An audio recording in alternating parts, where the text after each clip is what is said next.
We are here today to provide an update on a second firearm discharge investigation involving the United States Consulate on University Avenue that took place last week. I said at that time that our pursuit of those responsible would be relentless, and I'm pleased to say that through the hard work of our investigators, we had one suspect in custody this past Saturday. A second suspect was arrested yesterday. Today, both individuals are facing numerous criminal charges in connection with this investigation. One of the accused is 19 years old and has been charged with 15 offenses. The second accused is just 15 years old and is facing 17 offenses. Both are charged with multiple counts of failing to comply with their court-ordered release conditions. Before I continue, I want to thank our frontline members who responded quickly and courageously, as well as our integrated gun and gang task force who worked with the support of our counterterrorism security unit. I also want to thank our forensic identification team, and I want to acknowledge the Royal Canadian Mounted Police Partnership that continues to work alongside us every day on these types of investigations and as this investigation continues. These investigations are complex. They require coordination, expertise, and strong partnerships. I'm pleased to announce that these arrests today, but I also want to talk about what these arrests tell us. While I will not comment on the criminal histories of the accused because the matter is now before the courts, this case does reflect a broader pattern that I've spoken of before. These are brazen offenses, and we need proper deterrence and justice reform. Our data reinforces that reality. In the Toronto Police Service's 2025 annual statistical report, 2 of the top 20 criminal code offenses associated with firearms offenses are failing to comply with conditions and failing to comply with a probation order. In many of these cases, those conditions include prohibitions on possessing firearms. We have seen that pattern for a number of years. We are also seeing people convicted of firearm-related offenses who are serving their sentences in our communities. These are called conditional sentence orders. Some of them then go on to commit additional crimes, sometimes even more serious offenses, including homicide. They continue to pose a significant risk to public safety. We also believe that the modus operandi in this investigation is consistent with what we saw in the previous U.S. Consulate shooting, and that is criminals for hire. We believe that these 2 individuals were offered payment to carry out this attack through encrypted messaging apps. There has been significant public interest and speculation about who is behind these crimes. That remains a key focus of our investigation. We continue to work closely with the Royal Canadian Mounted Police and other partners to identify those directing, organizing, and financing these attacks. What we know is that criminals are exploiting encrypted technology to recruit young people and coordinate serious criminal acts. Law enforcement needs the tools to keep pace. That is why Bill C-22 on lawful access is so very important. If law enforcement does not have the tools needed to prevent violence that is planned and paid for through encrypted messaging apps, it ultimately is our communities that suffer. As the criminal world evolves, law enforcement and the justice system must evolve with it. I'll now turn it over to the Chief of Detectives, Chief Superintendent Joe Matthews. Thank you, Chief, and good morning. As you know, on Monday, July 27th at approximately 4:45 a.m., another firearm discharge occurred outside the U.S. Consulate located at 360 University Avenue. A white Honda Accord traveling southbound on University Avenue pulled alongside the consulate, and a single shot was fired from the vehicle, striking the front of the building. Police vehicles attempted to stop the suspect vehicle and pursued it onto the Don Valley Parkway. The pursuit was discontinued near Don Mills Road in the interest of public safety. The suspect vehicle, which had been reported stolen earlier that day, was later abandoned in the area of Scarborough. Through extensive investigative work, including video canvassing, forensic analysis, and other investigative techniques, officers identified 2 suspects.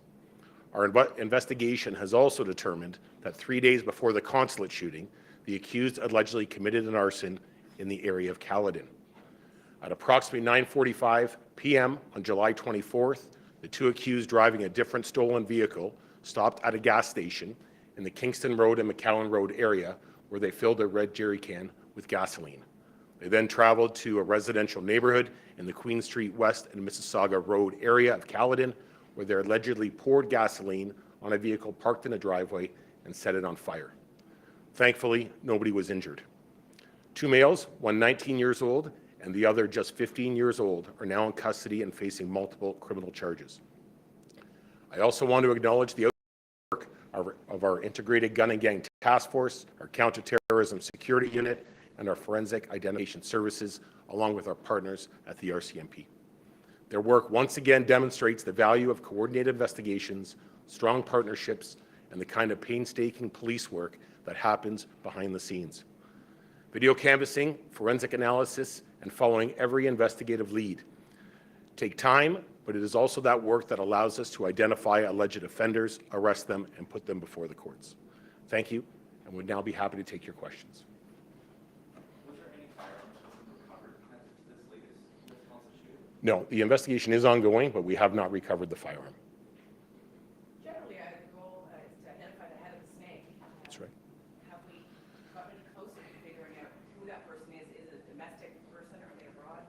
Well, that's all part of the investigation. I can tell you as each day goes on, we do get closer and closer to identifying people that are behind these investigations. We have nothing to report at this time, but I will say that the urgency of getting those that will fire a gun in the streets of Toronto, getting them off the street, that's what we do immediately to protect the public, but those investigations are ongoing. They're incredibly complex online apps. We are working with all of our local, provincial, and federal partners and internationally as well. Well, let's say how much they're going to be offered to get paid. In many circumstances, we know they're not getting paid. They're not getting compensated for what they're doing. But it's depending. It really depends on the act that's being asked for. We know that shootings, homicides, arsons are all being ordered through online apps, and they're all getting paid different or offered to get paid different compensation for each. Not to this investigation that we're discussing today. No.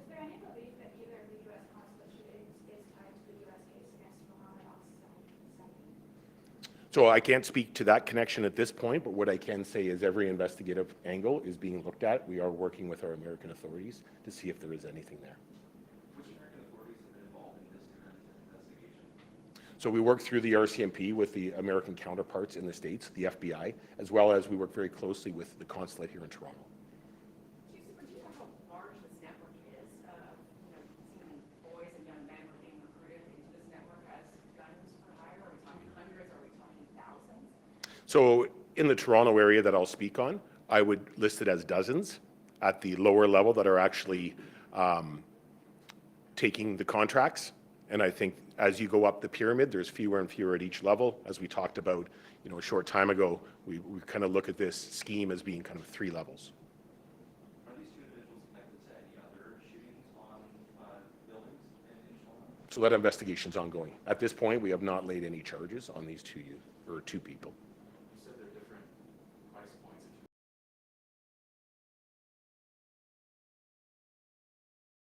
That we have learned have been offered, but what I can say is for what these 2 people are now facing in potential jail time and how it's going to impact their future, it's not nearly enough.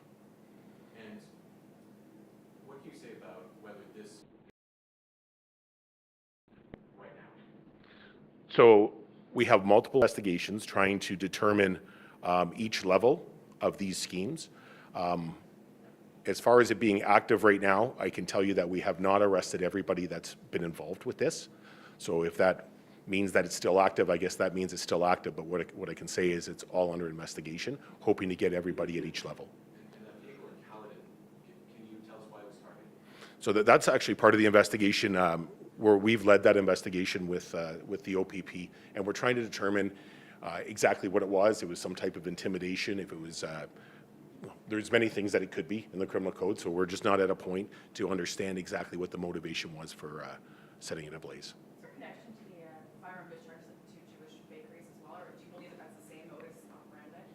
So it is the same modus operandi, I will say that. But what I can say is we haven't found a connection to lay a charge at this point. We are working with our counterterrorism security unit to determine if there are linkages between the two incidents, or three incidents, I guess. Have you been able to get into these groups to see for yourself what's being offered and what's being said?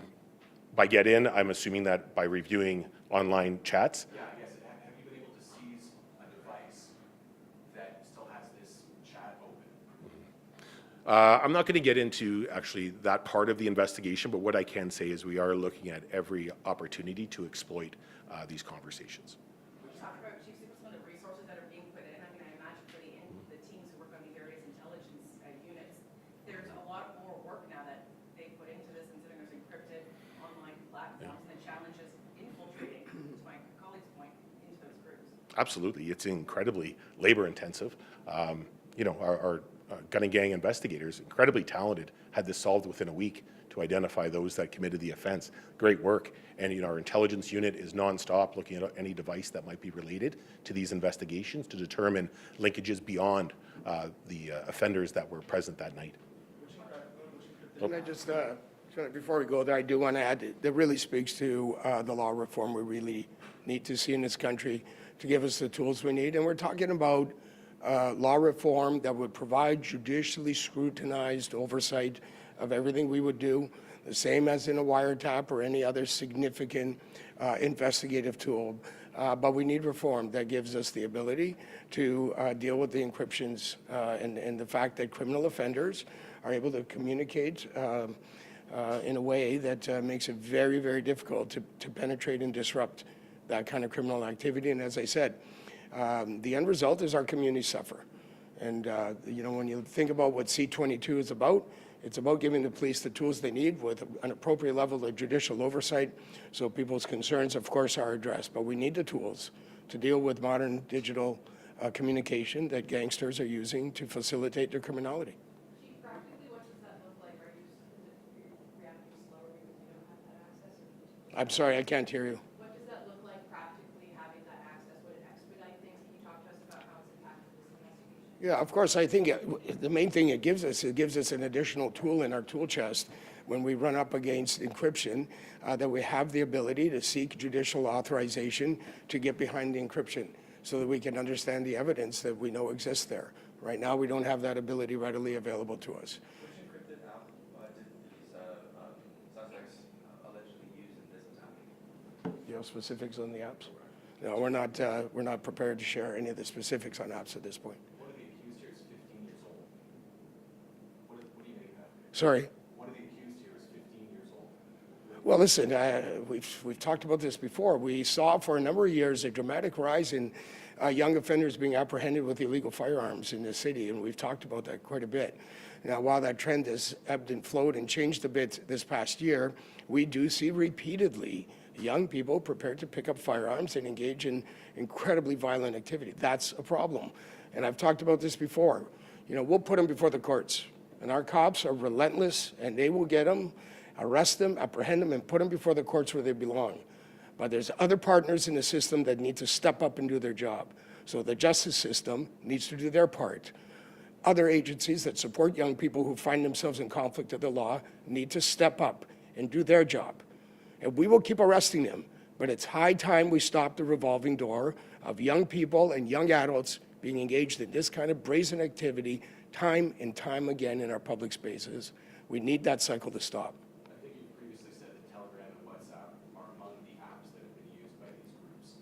Are those technology companies cooperating with the investigation? I don't think we're going to get into that at the moment, the specifics in that regard.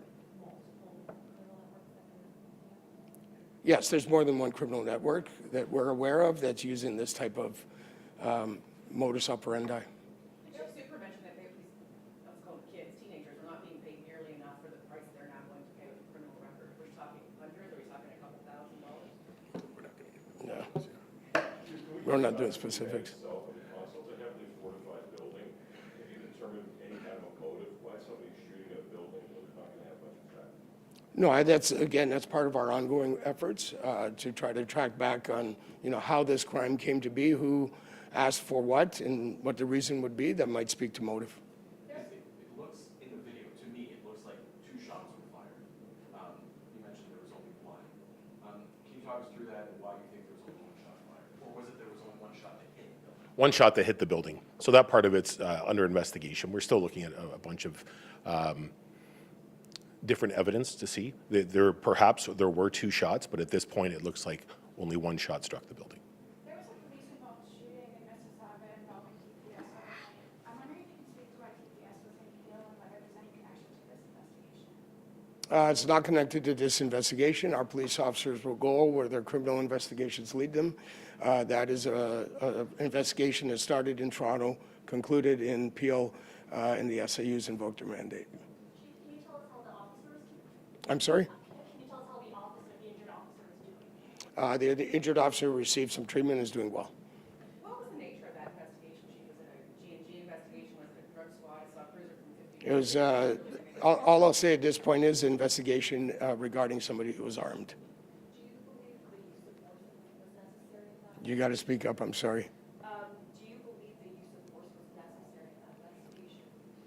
It's an SAU, and I won't be commenting on that. I'll let the Special Investigations Unit do their oversight role. Have charges been laid against the 3 people arrested? There's very much an active investigation on our behalf at the moment as well. Chief, can I ask about Salsa St. Clair? It's been almost a month now since that happened. We've got Taste the Danforth happening this weekend. Salsa St. Clair was a month ago, and we haven't heard an update on that probe. You've got 2 dead, thousands of people trying to recover. What's the next on that investigation? Listen, I appreciate the opportunity, given that Taste of Danforth is coming. I can tell you that late yesterday evening, I've been advised there have been arrests made in that investigation. And we'll be here tomorrow with a press conference to provide details, but we have apprehended the persons responsible for that incident. We prepared to say it was gang-related. I know last time. I won't be commenting further. I got to give, first of all, a note of gratitude to our homicide team who've been working tirelessly, nonstop around the clock. They are still doing their job at the moment. This is very much breaking as we speak. I'll let them finish their work, and then we'll be back here with the details that are able to be shared and not compromise the investigation. This is the second U.S. consulate shooting. What's being done to beef up security of the building? Well, obviously, we're in touch with consulate staff who do what they do behind there, and we, as you know, maintain our uniform presence and do other things behind the scenes to keep the area safe. This shooting happened while the uniform presence was at the building. Is anything else being done to strengthen that? Yeah, we're not going to get into specifics. Our uniform presence continues, and we work with the U.S. authorities to make sure that the building's secure. Last question? In that video, it seems to me like the cruiser was parked just out of frame. Is that correct? And how many different angles of that do you have? Presumably there's lots of cameras at that point. Well, the video, the police car was just out of frame. It was to the right, I believe, of the frame as you're watching it, and I don't know how many other camera angles there were. Multiple camera angles that helped us. Thanks, everybody. Appreciate you. Thank you, and that concludes our conference for today.